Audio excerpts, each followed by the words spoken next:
A very good morning to all of you and welcome in another session of biology class। और आज की class में हम देखेंगे कि फोटोसिंथेसिस की प्रक्रिया कैसे होती है।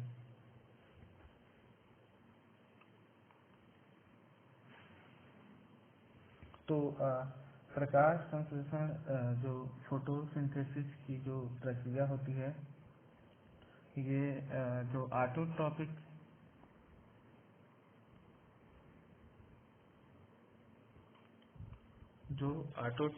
पौधे होते हैं, जो ऑटोट्रॉपिक जो प्लांट होते हैं, सब उसी जो अपना भोजन ये सन के द्वारा, सन की लाइट के द्वारा ये क्या करते हैं, बनाते हैं। तो हम जानते हैं कि प्रकृति में पाए जाने वाले समस्त जो जीव होते हैं, वो अपना भोजन अपना जीवन यापन करने के लिए उस ऊर्जा की आवश्यकता पड़ती है। और अप्रत्यक्ष रूप से बोले तो जो जीव होते हैं इस ऊर्जा को पौधे से ही प्राप्त करते हैं। ठीक है। तो प्रकृति में पाए जाने वाले समस्त हरे जो पेड़ पौधे होते हैं, आप ये डायग्राम में देख सकते हैं कि समस्त हरे, यहाँ पर मैंने ग्रीन प्लांट लिया है और ये सूर्य सनलाइट जो सोलर एनर्जी होता है, और प्लांट में क्या होता है, क्लोरोफिल पाए जाते हैं। तो सोलर एनर्जी क्लोरोफिल की सहायता से क्या करते हैं, जो केमिकल एनर्जी में ये बदल देते हैं। और यहाँ जो केमिकल एनर्जी होते हैं वो ग्लूकोज, ये जो है ये कार्बोहाइड्रेट होते हैं, और यही कार्बोहाइड्रेट ही क्या है, केमिकल एनर्जी है। तो इस तरह से ये जो प्रक्रिया होती है, ये मतलब जो पदार्थ का जो निर्माण होता है लाइट की प्रेजेंट में होती है, क्लोरोफिल के द्वारा होता है ना। तो इसी अभिक्रिया को ही प्रकाश संश्लेषण की अभिक्रिया कहा जाता है। तो सर्वप्रथम एक साइंटिस्ट था 1727 में, साइंटिस्ट का नाम था स्टेफन हेल्स। स्टेफन हेल्स ने प्रकाश संश्लेषण की क्रिया में सूर्य के प्रकाश के महत्व के बारे में इन्होंने बताया था।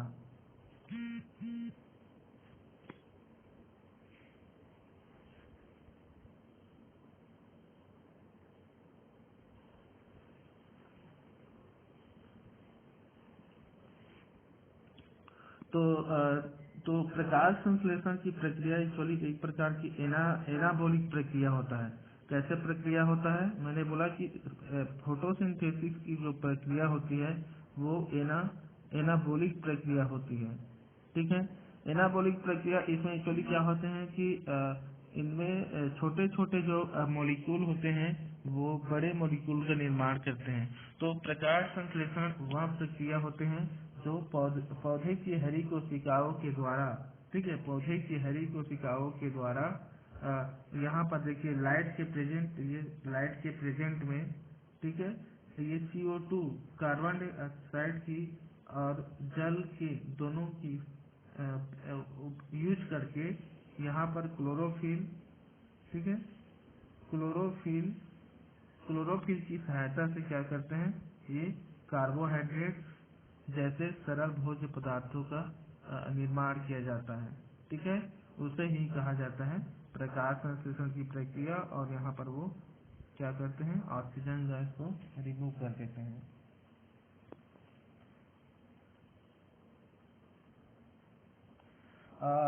तो यहाँ पर एक्चुअली बहुत सारे क्वेश्चन यहाँ से बनता है।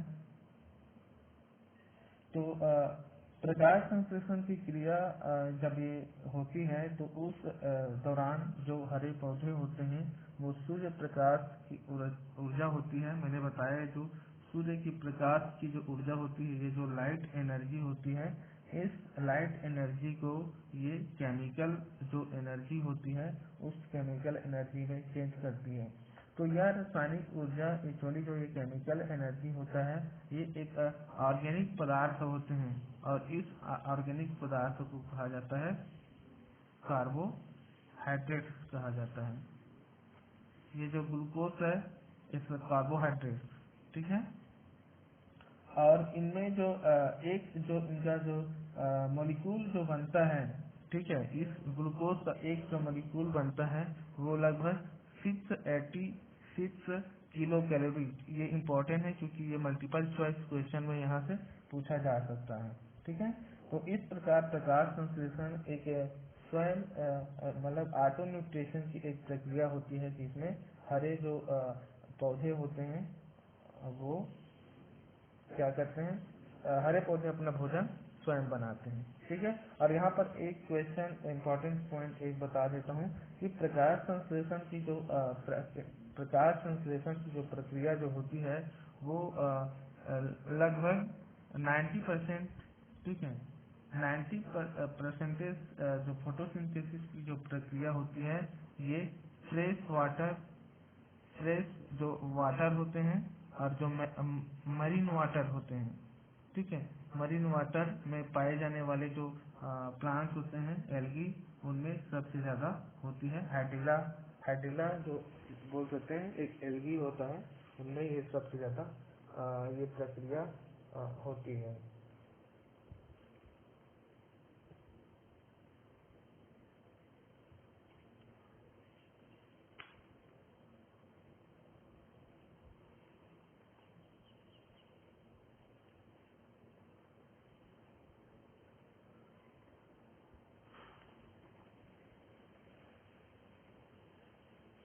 इसके बाद हम देखते हैं कि नेक्स्ट टॉपिक देखते हैं।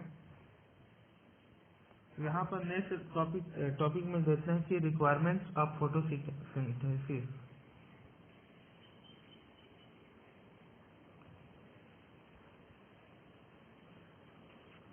रिक्वायरमेंट्स ऑफ फोटोसिंथेसिस कि प्रकाश संश्लेषण की प्रक्रिया में क्या आवश्यक पदार्थ क्या क्या होते हैं, वो थोड़ा सा हम देखेंगे। ज़्यादा डिटेल नहीं देखेंगे क्योंकि आपके क्लास लेवल के बेस पे हम थोड़ा ही देखेंगे ना। तो प्रकाश संश्लेषण की जो प्रक्रिया में जो सबसे आवश्यक जो तत्व होते हैं, तो यहाँ पर 4 इम्पोर्टेंट हैं, 1 2 ये 3 और ये 4।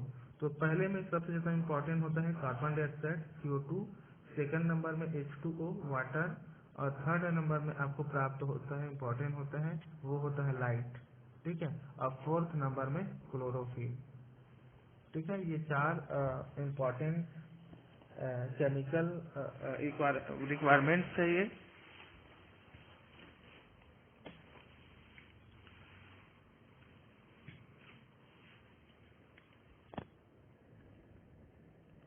तो बात करें कार्बन डाइऑक्साइड की बात किया जाए, CO2, ठीक है। तो कार्बन डाइऑक्साइड होता है ये प्रकाश संश्लेषण की प्रक्रिया में कार्बोहाइड्रेट के संश्लेषण के लिए जो कार्बन डाइऑक्साइड होता है एक कच्चे पदार्थ रॉ मटेरियल के रूप में प्रयुक्त किया जाता है, ठीक है। तो जैसे कि ये कार्बन डाइऑक्साइड है, ठीक है, और ये वाटर, ठीक है, और ये यहाँ पर हुआ सनलाइट और यहाँ पर क्लोरोफिल, ठीक है। तो ये जो CO2 जो होता है, ठीक है, ये हमको प्राप्त होता है एटमॉस्फेयर से प्राप्त होता है।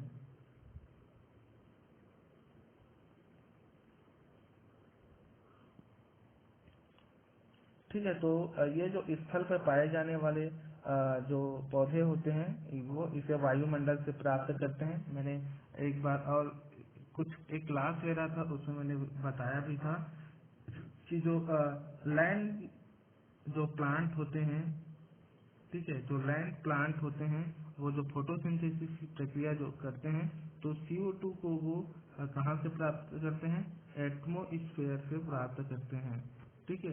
लेकिन जो इनसाइड वाटर जो वाटर में पाया जाता है, ठीक है, जो प्लांट इनसाइड वाटर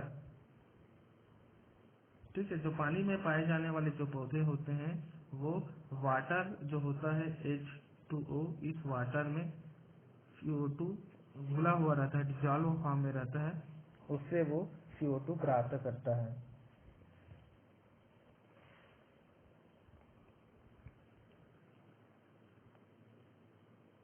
सेकंड जो होता है वो होता है H2O। ठीक है। तो वाटर जो होता है यहाँ प्रकाश संश्लेषण की क्रिया के लिए बहुत ही इम्पोर्टेंट होता है। ठीक है। बहुत ही इम्पोर्टेंट इसलिए होता है क्योंकि जल की उपस्थिति में ही जो जितने भी बायोकेमिकल्स और जो एंजाइम्स होते हैं वो इन्हीं के प्रेजेंट में ही वो रिएक्शन करते हैं। ठीक है। साथ में प्रकाश संश्लेषण की जो प्रक्रिया होती है इनमें वाटर, ये जो वाटर होता है H2O होता है, ये क्या होते हैं, इनका फोटोलाइसिस होता है।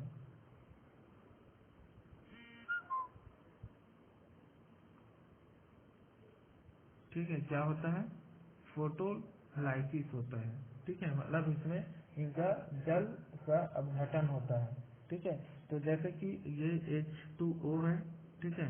तो ये क्या हो जाएगा, ये हाइड्रोजन आयन के रूप में टूटेगा, ये जल का अपघटन हो रहा है। ठीक है। प्लस 1/2O2 प्लस यहाँ पर प्रोटॉन।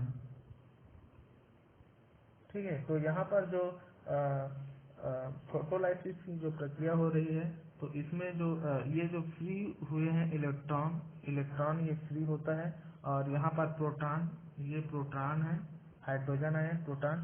तो क्लोरोफिल के अणु को क्या करता है, ये एक्साइटमेंट करता है।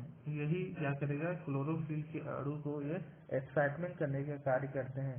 साथ में ये क्या होता है, आगे यहाँ पर बताऊंगा मैं, और कि ये NADP जो होता है और NADPH2 होता है, उन्हें क्या कर देते हैं, रिड्यूस करने का काम करते हैं। ये जो डार्क रिएक्शन होता है ना, देखो एक रिएक्शन होता है डार्क रिएक्शन, ये वाला देखिए, ये जो डार्क रिएक्शन होते हैं यहाँ पर आप देख सकते हैं। ठीक है। ये जो डार्क रिएक्शन है यहाँ पर ये NADPH और NADP होते हैं, यहाँ पर ये क्या करता है, अपचयित कर देता है यहाँ पर। ठीक है। तो हाइड्रोजन देखिए, ये NAD मैंने बताया NAD और P है। ठीक है। ये इसको हाइड्रोजन जो आयन होता है, प्रोटॉन है, वो रिड्यूस करेगा। तो रिड्यूस करेगा तो ये क्या बना लेता है, NADPH का फॉर्मेशन कर लेता है ये, और ये डार्क रिएक्शन में ये ज्यादा काम आता है ये। ठीक है।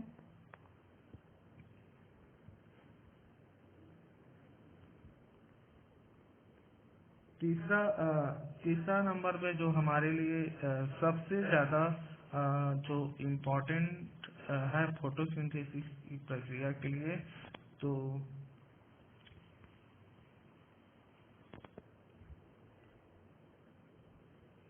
ये हमारे लिए सबसे ज्यादा इम्पोर्टेंट है। तीसरा नंबर में जो है ये क्लोरोफिल।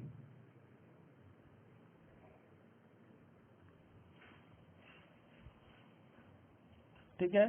तो जो क्लोरोफिल जो होता है ये हरे रंग का एक पिगमेंट होता है, और यहाँ पत्तियों में पाया जाता है, और इन्हें प्रकाश संश्लेषी अंग भी कहा जाता है। ठीक है। तो प्रकाश संश्लेषण के लिए जो क्लोरोफिल होता है वो अति आवश्यक होता है। इसलिए केवल उन्हीं कोशिकाओं में प्रकाश संश्लेषण होता है जिनमें क्लोरोफिल उपस्थित होता है। याद रखना, ये क्वेश्चन आपकी किताब में दिया भी गया है कि क्या प्रकाश संश्लेषण की जो प्रक्रिया होती है वो पौधे के सभी कोशिकाओं में होती है।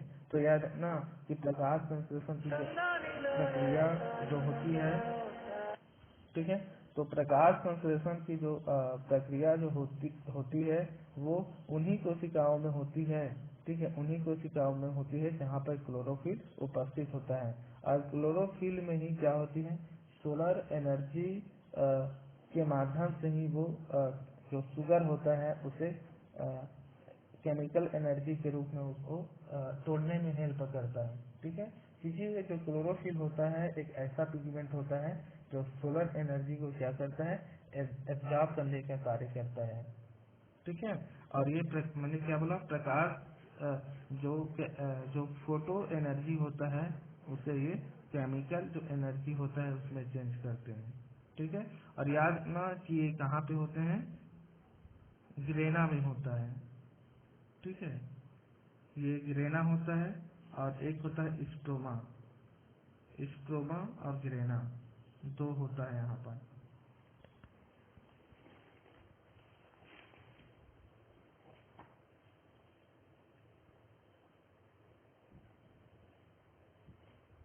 ठीक है, तो मैंने बताया कि जो स्ट्रोमा और जो ग्रेना होता है, ठीक है, यहाँ पर मैं थोड़ा सा और डील कर देता हूँ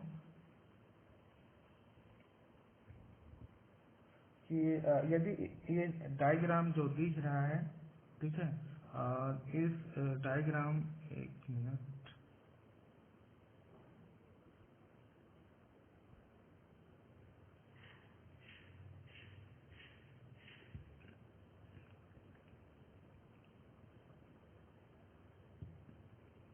ये जो डायग्राम जो दिख रहा है, ठीक है, तो ये जो एक्चुअली ये क्लोरोप्लास्ट है।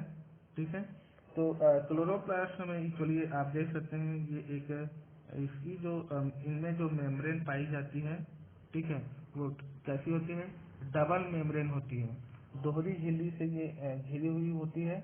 ठीक है, और इनमें एक थैलीनुमा संरचना पाया जाता है। ठीक है, एक थैलीनुमा एक सिक्के के भांति एक संरचना पाया जाता है जिसे क्या कहा जाता है, थायल साइड कहा जाता है। और ये जो थायल साइड होता है सिक्कों के समान, ये एक के ऊपर एक चपटे हुए फॉर्म में है। ठीक है, और इन्हीं जो सिक्के होते हैं उस सिक्के को ही एक्चुअली नाम है इनका ग्रेना। ठीक है, क्या बोलते हैं, ग्रेना बोलते हैं। और यहाँ पर झिल्ली जो एक झिल्ली मेम्ब्रेन, यहाँ पर एक एकदम लिक्विड फॉर्म में मटेरियल, यहाँ पर एक मैट्रिक्स के रूप में फॉर्म में यहाँ पर मटेरियल जो रहता है उस मैट्रिक्स को कहा जाता है, क्या बोलते हैं, स्ट्रोमा कहा जाता है। ठीक है, क्या बोलते हैं, स्ट्रोमा कहा जाता है।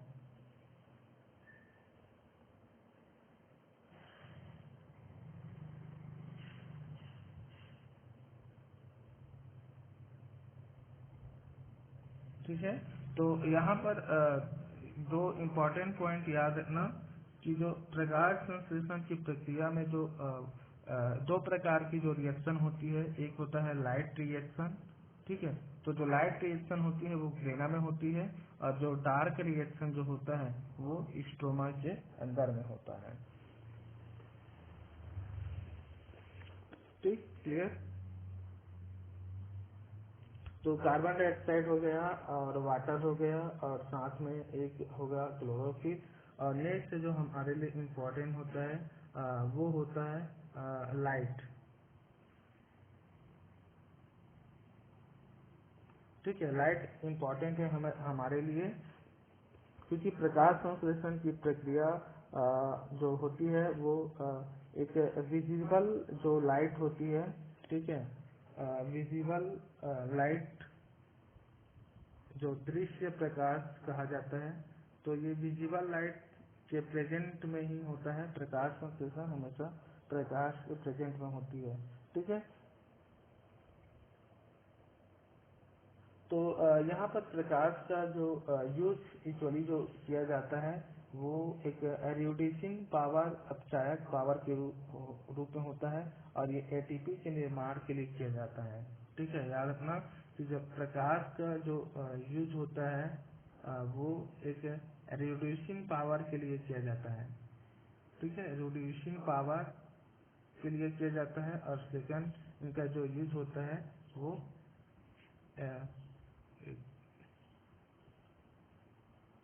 एटीपी के फॉर्मेशन के लिए किया जाता है, एडिनोसिन ट्राइफॉस्फेट के रूप में। ठीक है। और ये जो दोनों एक्चुअली जो प्रक्रिया जो होती है वो डार्क रिएक्शन में जो CO2 होता है वो कार्बो, ये जो CO2 जो होता है, ठीक है, डार्क जो रिएक्शन जो होता है वहाँ पर ये जो CO2 जो होता है यही CO2 ही है जो बाद में 6 कार्बन हाइड्रोजन 12 और वो 6 कार्बोहाइड्रेट के रूप में ये क्या होता है, चेंज होते हैं। तो यहाँ पर मैंने जो रिड्यूसिंग जो पावर मैंने बताया, ये जो रिड्यूसिंग जो पावर होता है वो रिड्यूसिंग पावर एक्चुअली NADPH2 ही यूज किया जाता है रिड्यूसिंग पावर के लिए। तो प्रकाश संश्लेषण मैंने बताया कि विजिबल लाइट में होते हैं, और क्लोरो हरी हरी जो ग्रीन प्लांट्स में पाए जाने वाले जो क्लोरोप्लास्ट जो होते हैं, तो वहाँ पर यहाँ पर दो प्रकार की जो रेस होती है वो इम्पोर्टेंट होती है। एक होती है, हाँ, एक को कहा जाता है वायलेट, बैंगनी कलर, और बैंगनी कलर, और एक होता है ब्लू कलर, और एक होता है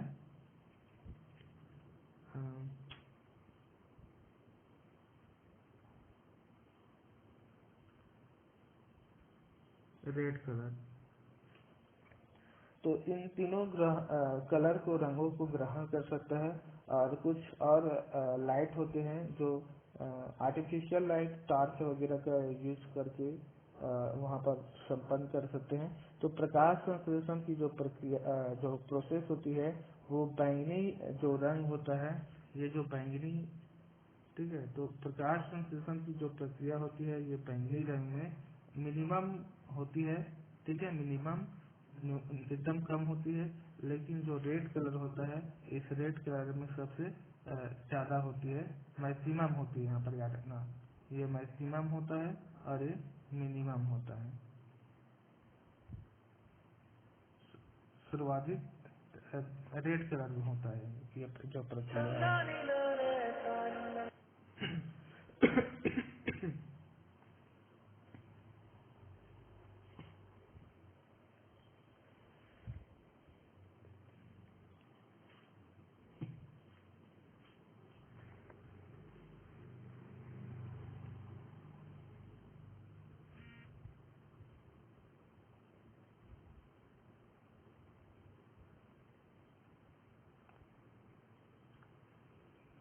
इसके बाद देखते हैं प्रोसेस ऑफ फोटोसिंथेसिस।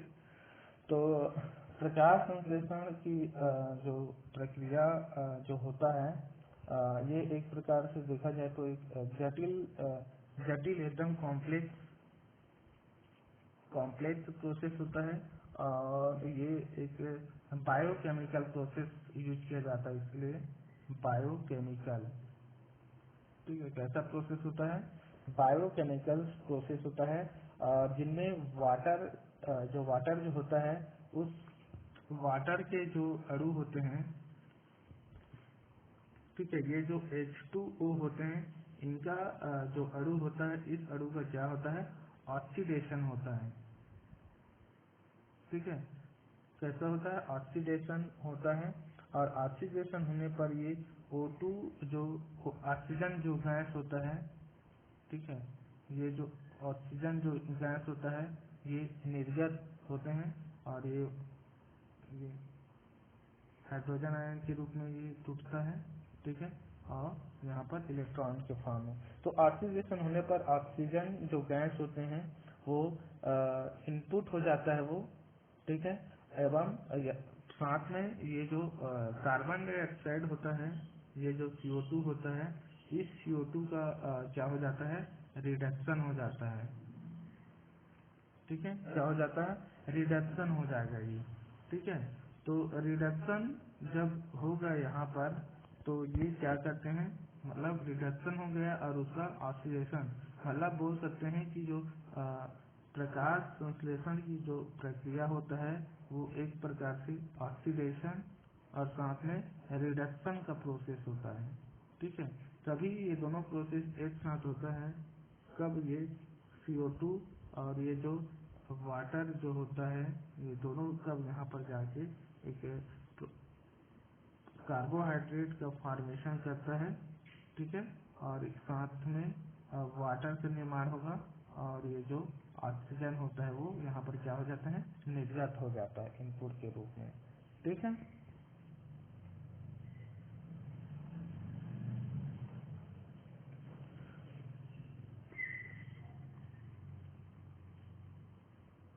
तो प्रकाश संश्लेषण की जो फोटोसिंथेसिस की जो प्रक्रिया होती है, एक्चुअली ये दो फेज में होता है, याद रखना, ठीक है। कौन से फेज में होता है, दो फेज में होता है। एक को कहा जाता है लाइट रिएक्शन, और सेकंड वाला जो होता है वो डार्क रिएक्शन होता है, ठीक है। तो पहला वाला जो जो लाइट रिएक्शन जो होता है वो कहाँ पे होता है, ये होता है ग्रेना में होता है, ठीक है। और ये जो डार्क रिएक्शन होता है ये होता है स्टोमा में।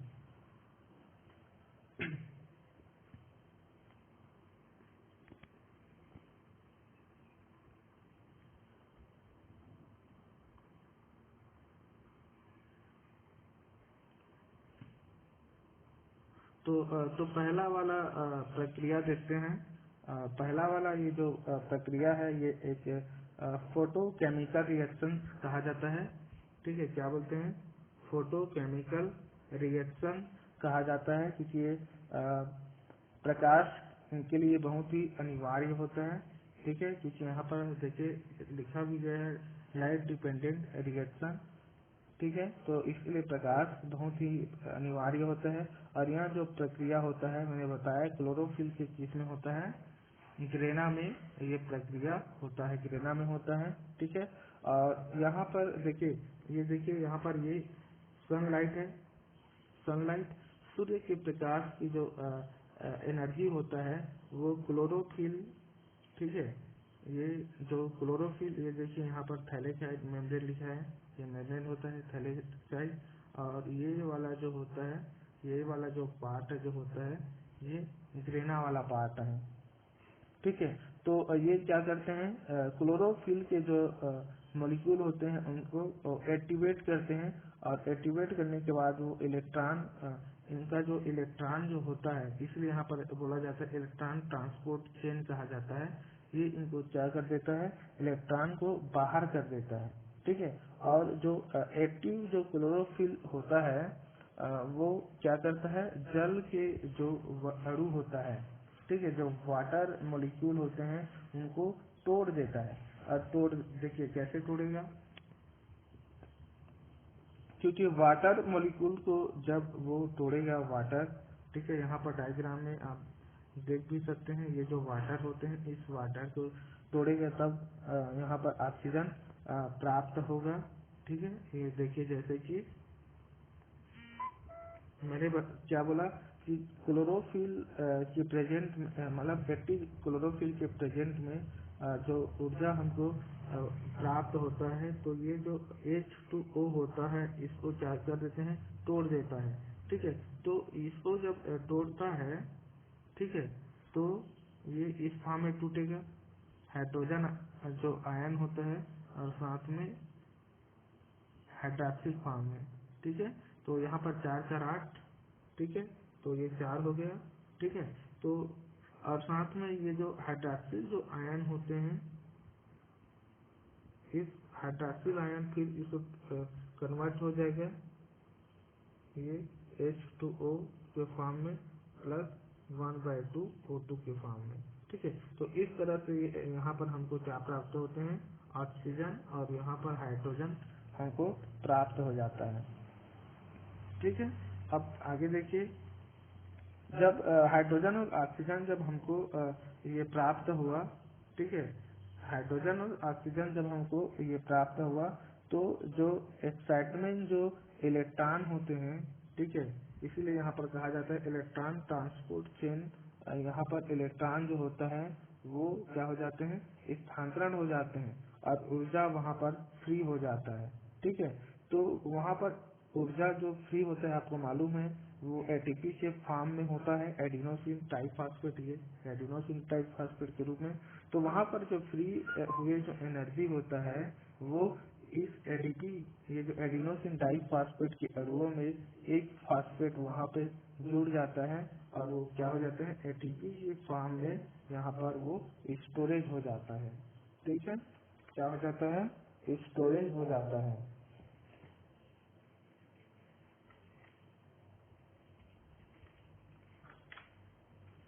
तो स्टोरेज होने के बाद वहाँ पर जो ऑक्सीजन जो पौधे से बाहर निकल रहा है, ये देखिए, ये ऑक्सीजन जो पौधे से जो बाहर निकल जा रहा है, तो यहाँ पर ऑक्सीजन जो बाहर निकल जा रहा है और वो क्या था, हाइड्रॉक्सिल आयन के फॉर्म में था, वो ऐसा हाइड्रॉक्सिल आयन के रूप में। तो ये यहाँ पर कंडेंसेंस हो जाता है ये, और ये H2O और O2 यहाँ पर ऑक्सीजन निर्गत करता है, और ये 2O ऑक्सीजन आयन यहाँ पर पौधे से क्या हो जाता है, बाहर निकल जाता है। तो फ्री जो हाइड्रोजन जो फ्री हुआ है, ठीक है, मैंने पहले में शुरू में बताया था कि जो हाइड्रोजन जो फ्री हुआ है, ये हाइड्रोजन मैंने बताया था कि ये हाइड्रोजन जो फ्री हुआ है वो निकोटिनामाइड जो NADP जो होता है, ठीक है, इस NADP के क्या कर लेता है, ये ग्रहण कर लेता है, और ग्रहण करने के बाद ये बना लेते हैं NADPH के रूप में ये बना लेता है। ये आप डायग्राम में देख सकते हैं, देखिए NADP होता है, वो क्या बना लिए, NADPH हो जाते हैं। यहाँ पर रिड्यूसिंग पावर के रूप में यहाँ पर यूज किया जाता है ये। ठीक है, तो ये जो अभिक्रिया होता है प्रकाश रिएक्शन कहा जाता है, ठीक है, लाइट रिएक्शन कहा जाता है। और इस लाइट रिएक्शन को जो साइंटिस्ट ने दिया था वो साइंटिस्ट थे रॉबर्ट हिल, ठीक है, इसीलिए इस रिएक्शन को हिल रिएक्शन भी कहा जाता है। ठीक है, क्या बोलते हैं, हिल रिएक्शन भी कहा जाता है।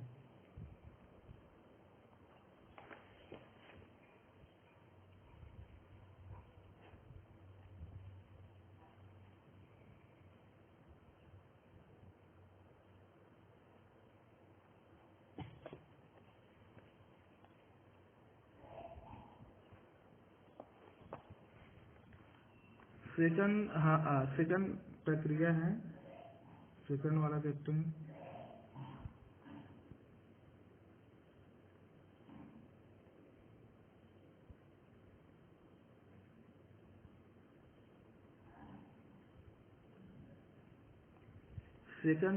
ये जो सेकंड प्रक्रिया है वो डार्क रिएक्शन होता है, अंधकार अभिक्रिया कहा जाता है।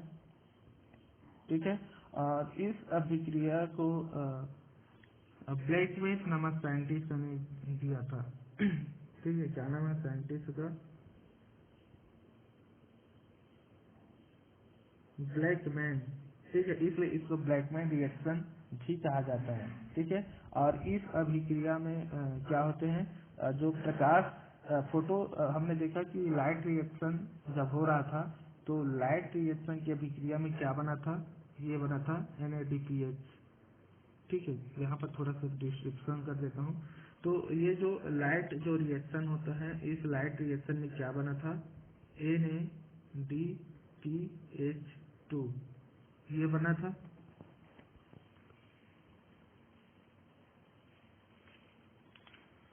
ठीक है, यहाँ पर मैं एक चीज बता देता हूँ, आप लोग थोड़ा कंफ्यूज हो जाते हो बहुत जल्दी। ठीक है, ये क्या है, NADPH। ठीक है, इसका फुल फॉर्म आप लोग नोट डाउन कर लेंगे। एक्चुअली जो N है वो है निकोटीनामाइड कहा जाता है, निकोटीनामाइड। ठीक है, और A से होता है एडेनिन। ठीक है, और D का मतलब होता है डाई, और P का मतलब होता है फॉस्फेट।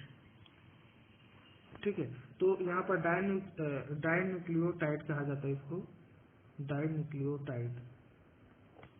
ठीक है, क्या बोलते हैं, डाइन्यूक्लियोटाइड कहा जाता है। और ये फॉस्फेट होता है, फॉस्फेट। ठीक है, तो मैंने बता रहा था ये कि लाइट जो रिएक्शन होती है इस अभिक्रिया में, ये जो NADPH2 और साथ में हमको क्या प्राप्त हुआ था, ये एटीपी का यूज जो होता है वो किसमें करेगा, यहाँ पर CO2 कार्बन डाइऑक्साइड के अपचयन के रूप में यहाँ पे किया जाता है। और यह जो अभिक्रिया जो होता है, जो डार्क है, ये जो डार्क है जो रिएक्शन है,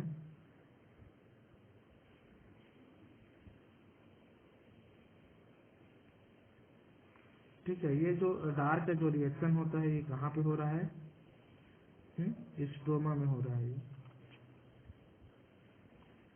ठीक है, किसमें होता है, ये पौधों में होता है, सॉरी स्ट्रोमा में हो रहा है, प्लांट के स्ट्रोमा वाले पार्ट में हो रहा है। ठीक है, और ये देखिए ये वाला जो हिस्सा था ये एक्चुअली लाइट रिएक्शन वाला हिस्सा था, और ये वाला जो रिएक्शन है ये एक्चुअली डार्क रिएक्शन है। देखिए यहाँ पर ये हमको प्राप्त हुआ था, और ये यहाँ पर क्या होता है, केल्विन साइकिल, ये डार्क जो रिएक्शन होते हैं इसको केल्विन साइकिल भी कहा जाता है। ठीक है, तो ठीक है, तो ये जो डार्क है, ये जो डार्क रिएक्शन है, ठीक है, इस डार्क रिएक्शन को क्या बोलते हैं, केल्विन साइकिल भी कहा जाता है। ठीक है, साथ में इसको C3 साइकिल भी कहा जाता है।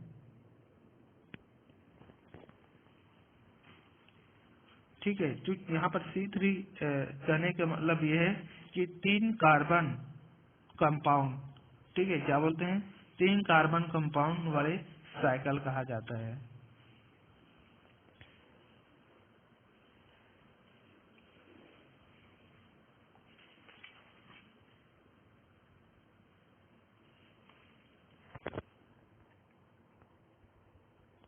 तो यहाँ पर केल्विन साइकिल की प्रोसेस होती है। तो ये कार्बन डाइऑक्साइड मैंने बताया कि क्या करेगा, ये जो मैंने बताया कि NADPH2 जो होता है वो इस ATP का यूज करके क्या करता है, ये जो CO2 जो होता है इस CO2 का अपचयन कर देता है। ठीक है, अपचयन स्थिरीकरण करता है, और उसी प्रक्रिया से फिर हमको ये क्या प्राप्त होता है, शुगर, कार्बोहाइड्रेट। ये केल्विन साइकिल में, मतलब ये जो डार्क रिएक्शन होता है उसमें ये हमको ये प्राप्त होते हैं। ठीक है, मेरे ख्याल से ये हम इस पे हम ज़्यादा नहीं जाएंगे। ठीक है, ज़्यादा नहीं जाएंगे हम, इतने ही इस बारे में, इतने ही मैं आपको बताता हूँ। ठीक है, लेकिन फिर भी यदि आप लोग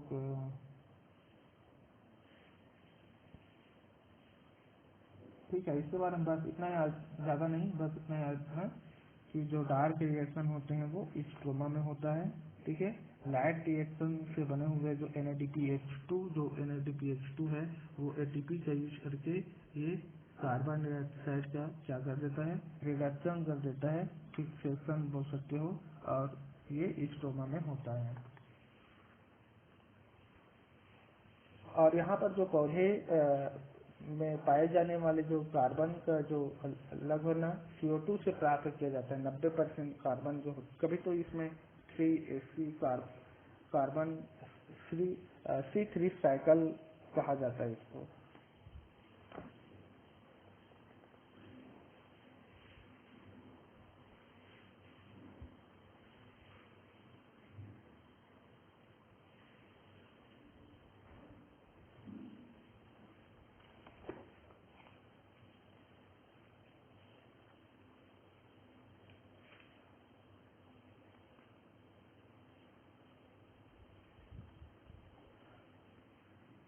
इसके बाद नेक्स्ट है, कभी कभी एग्जाम में पूछा जाता है कि लाइट रिएक्शन, टाइम क्या हुआ, कभी कभी एग्जाम में पूछा जाता है कि लाइट रिएक्शन और डार्क रिएक्शन इस दोनों में क्या डिफरेंस है। ठीक है, तो पहला डिफरेंस बोल सकते हैं कि लाइट जो रिएक्शन होती है वो लाइट के प्रेजेंट में होता है और ये लाइट के अब्सेंट में होता है। ठीक है, और इसमें क्या होता है, सेकंड पॉइंट ये है कि यह जो प्रक्रिया होती है इनमें क्या होता है, ETH इलेक्ट्रॉन ट्रांसपोर्ट चेन के रूप में होता है और इसमें ये नहीं होता है। ठीक है, तीसरा पॉइंट ये है कि इसमें लाइट का क्या होता है, एब्जॉर्प्शन होता है। ठीक है, जबकि इसमें प्रकाश का एब्जॉर्प्शन न होके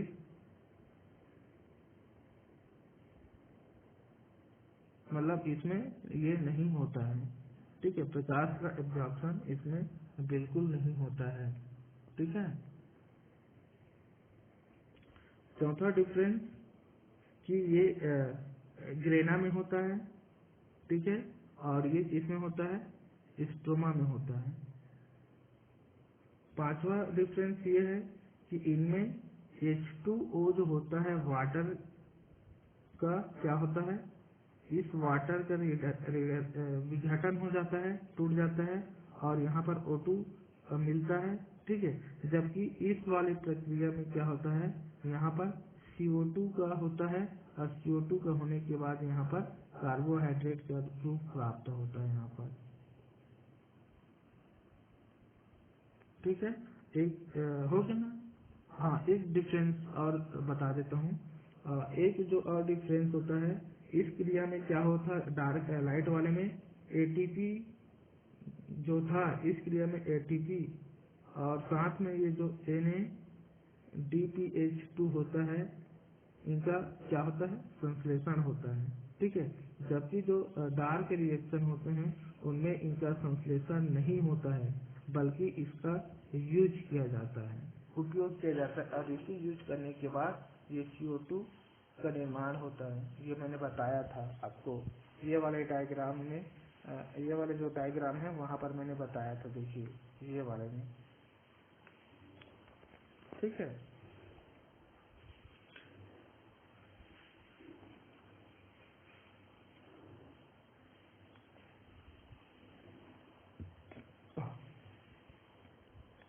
इसके बाद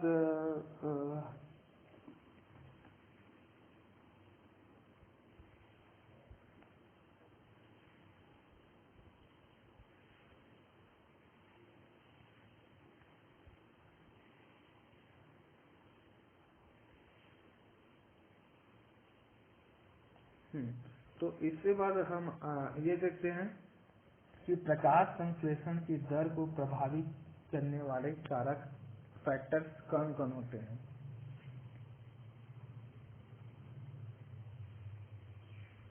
ये लास्ट टॉपिक है। इसके बाद जो एक टॉपिक और है एक्सपेरिमेंट वाला, उसको मैं छोड़ दूंगा आज के क्लास में, डेढ़ से क्लास में उसको मैं डील कर दूंगा। ठीक है, क्योंकि वो थोड़ा सा मैं स्लो चला गया। ठीक है, तो यहाँ पर देखेंगे फैक्टर। ठीक है, फैक्टर्स जो क्या करते हैं, फैक्टर्स अफेक्टिंग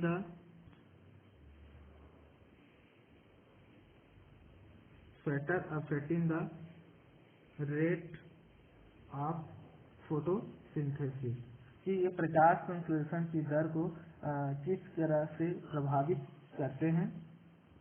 ठीक है, तो प्रकाश संश्लेषण की दर को जो प्रभावित जो करते हैं वो पहले होते हैं लाइट।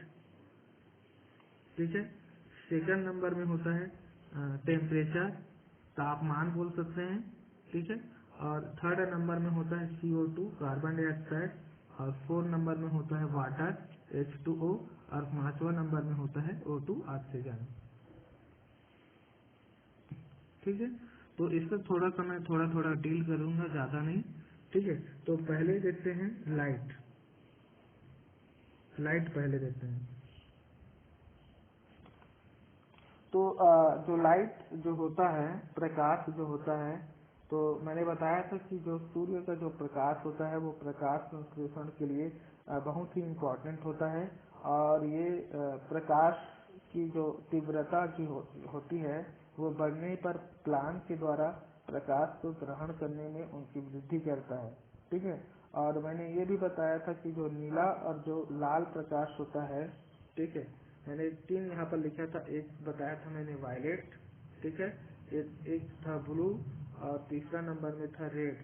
ठीक है, तो ये जो ब्लू और रेड होता है यहाँ पर मैक्सिमम होता है, ठीक है, और यहाँ पर ये मिनिमम होता है। ठीक है, तो नीले और जो लाल रंग के प्रकाश होते हैं, प्रकाश संश्लेषण ज्यादा होता है, गति ज्यादा होती है। ठीक है, और वहां पर ये वायलेट में कम होती है। ठीक है,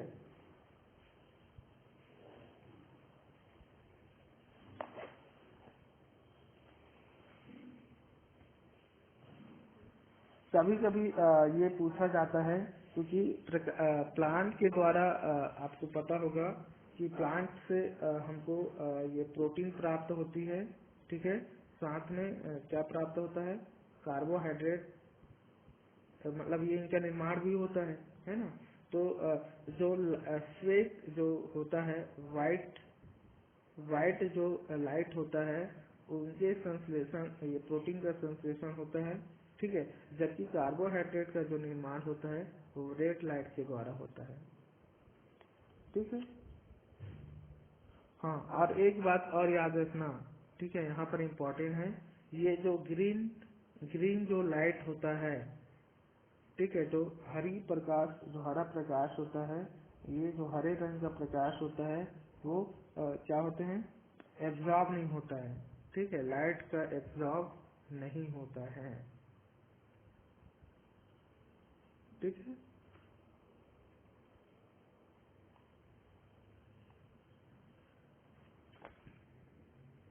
नेक्स्ट देखते हैं क्या था, तापमान। ठीक है, टेम्परेचर। तो टेम्परेचर जो होता है प्रकाश संश्लेषण की क्रिया में तापमान बहुत ज्यादा होती है। ठीक है, और लगभग ये 35 सेल्सियस के ताप पर प्रकाश संश्लेषण की क्रिया करते हैं। लेकिन कभी कभी ऐसा भी होते हैं जो गर्म वाटर जो होते हैं, वार्म वाटर जो होते हैं, वहाँ पर जैसे एल्गी, समुद्र वगैरह में एल्गी जो पाए जाते हैं, वो इनमें क्या करते हैं, 75 सेल्सियस ताप पर भी ये प्रक्रिया पूरी करती है ये। ठीक है, लेकिन जो अधिकांश जो पौधे होते हैं वो 10 से लेके 35 डिग्री के बीच में ये फोटोसिंथेसिस की प्रक्रिया होते हैं, तेजी से बढ़ती है बोल सकते हैं। ठीक है, और इससे यदि प्रकाश कम हुआ तो ये प्रकाश संश्लेषण की जो प्रक्रिया है उसको ये प्रभावित कर सकता है ये। ठीक,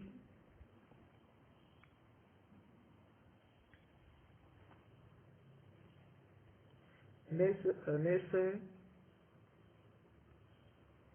CO2, कार्बन डाइऑक्साइड।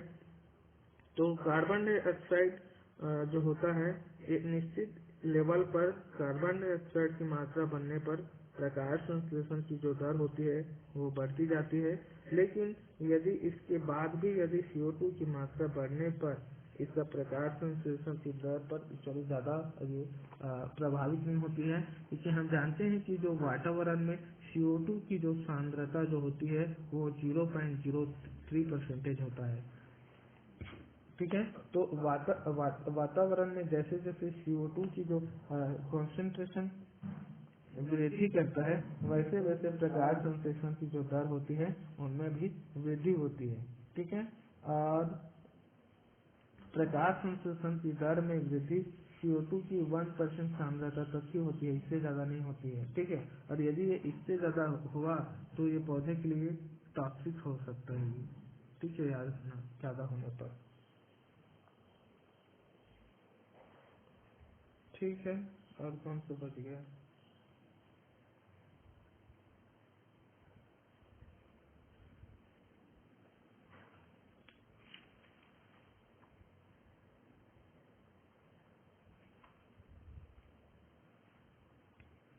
हाँ एक बच गया O2।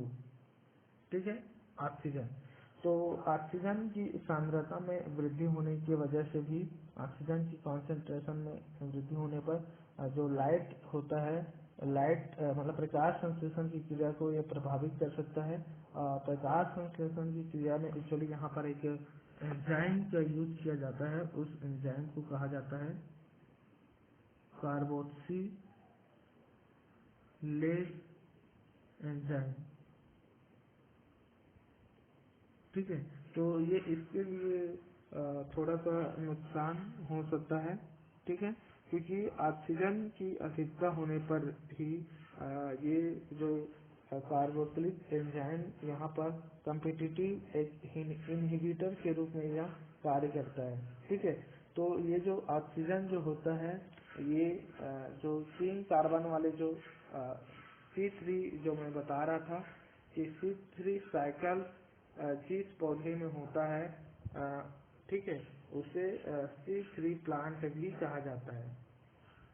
ठीक है, 3 कार्बन वाले प्लांट कहा जाता है। तो यह वहाँ पर ऑक्सीजन की जो मात्रा होती है वो वहाँ पर ज़्यादा वृद्धि कर सकता है, और जो ये जो कार्बोक्सिलिक जो एंजाइम जो होता है वो उनकी क्रियाशीलता को ये प्रभावित कर सकते हैं। और प्रभावित करने के बाद जब ये प्रभावित जब होता है, ठीक है, तो प्रभावित होने पर ये एक एंजाइम का निर्माण कर लेते हैं, और उस एंजाइम को कहा जाता है ऑक्सीजनेज एंजाइम कहा जाता है। ठीक है, क्या बोलते हैं? ऑक्सीजनेज एंजाइम कहा जाता है।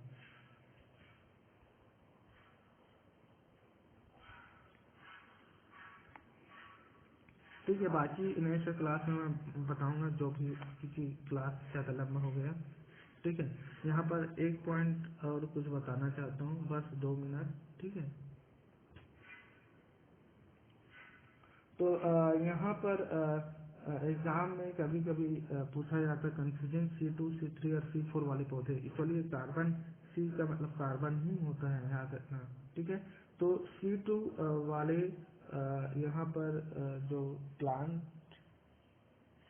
जो है वो मैं थोड़ा सा बताना चाहता हूँ।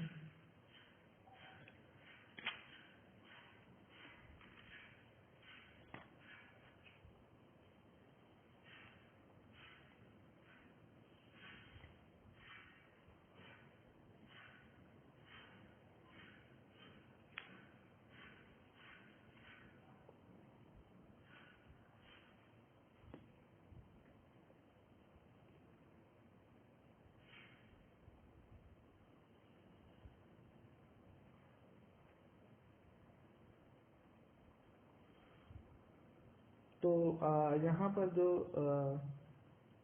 C2 वाले जो पौधे जो होते हैं, ये जो पौधे होते हैं C2 वाले, एक्चुअली यहाँ पर फोटो रेस्पिरेशन की जो प्रक्रिया में होती है। तो यहाँ पर जो होता है वो जौ, गेहूं और एक होता है चावल वाले पौधों में ये ग्लूकोज का फॉर्मेशन करते हैं। ठीक है, तो C2 का यहाँ पर 2 कार्बन वाले कंपाउंड होते हैं, जिसको ग्लाइकोकोलिक एसिड भी कहा जाता है। इसको ग्लाइकोकोलिक एसिड।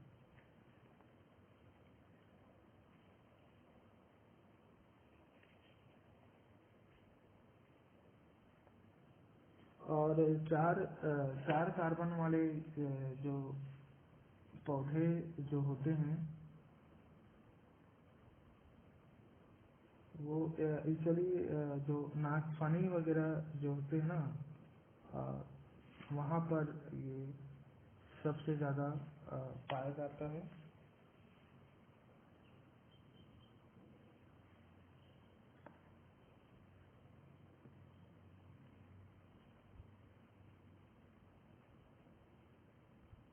ठीक है, तो C4 वाले जो पौधे होते हैं, ठीक है, वो होते हैं मक्का होता है, और ये गन्ना होता है, मक्का और गन्ना।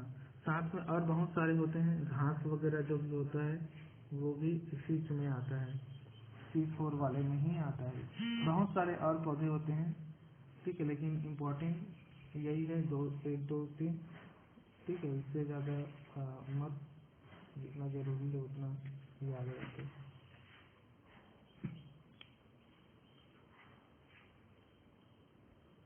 ठीक है। और ये जो C3 वाले जो होते हैं, इनमें जो शैवाल वाले जो प्रजाति है वो आते हैं, जैसे कि क्लोरेला एक शैवाल होते हैं।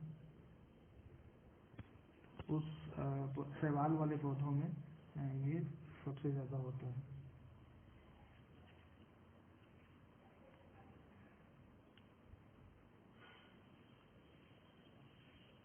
ठीक है, तो ठीक है, क्लास यहीं पे होगा, और बाकी कुछ भी छूटा होगा तो आप पूछना, मैं उसको बताऊंगा आप सबको। ठीक है, थैंक यू।